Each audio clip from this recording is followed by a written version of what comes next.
एक बहुत बड़ा पेड़ था। उस पर बीसियों हंस रहते थे। उनमें एक बहुत सियाना हंस था, बुद्धिमान और बहुत दूरदर्शी। सब उनका आदर करते, ताऊ कहकर बुलाते थे। एक दिन उन्होंने एक नन्ही सी बेल को पेड़ के तने पर बहुत नीचे लिपटते पाया। ताऊ ने दूसरे हंसों को बुलाकर कहा, देखो, इस बेल को नष्ट कर दो। एक दिन यह बेल हम सबको मौत के मुंह में ले जाएगी। एक युवा हंस हंसते हुए बोला, ताऊ, यह छोटी सी बेल हमें कैसे मौत के मुंह में ले जाएगी?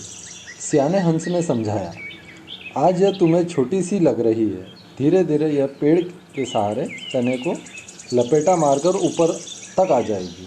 फिर बेल का तना मोटा होने लगेगा और पेड़ से चिपक जाएगा। तब नीचे की से ऊपर तक पेड़ पर चढ़ने के लिए सीढ़ी बन जाएगी। कोई भी शिकारी सीढ़ी के सहारे चढ़कर हम तक पहुंच जाएगा और हम मारे जाएंगे। दूसरा हंस को यकीन न आया, एक छोटी सी बेल कैसे सीढ़ी बनेगी? तीसरा हंस बोला, ताऊ, तू तो एक छोटी सी बेल को खींचकर ज़्यादा ही लंबा कर रहा है। एक हंस बड़बड़ाया, यह ताऊ अपनी अक्ल का रोब डालने के लिए अनशन कहानियाँ बना रहा है।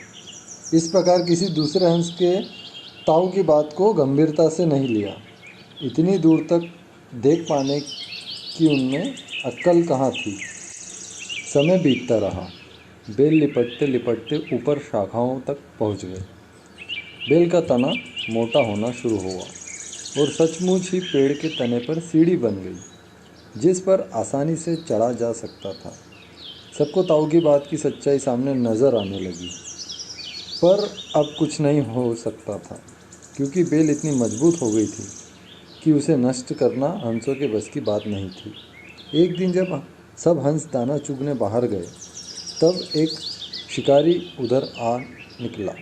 पेड़ पर बनी सीढ़ी को देखते ही उसने पेड़ पर चढ़कर जाल बिछा दिया और चला गया।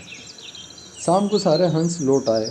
पेड़ पर उतरे तो शिकारी के जाल में बुरी तरह फंस गए। जब वे जाल में फंस गए और फड़फड़ाने लगे, तब उन्हें हंस की बुद्धिमानी और दूरदर्शिता का पता लगा।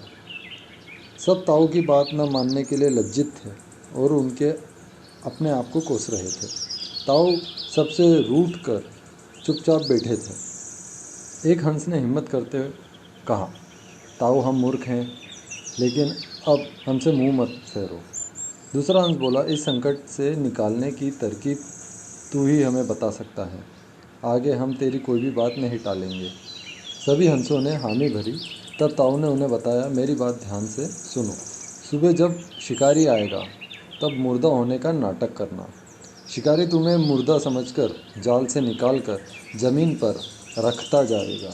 वहाँ भी मरे समान पड़े रहना।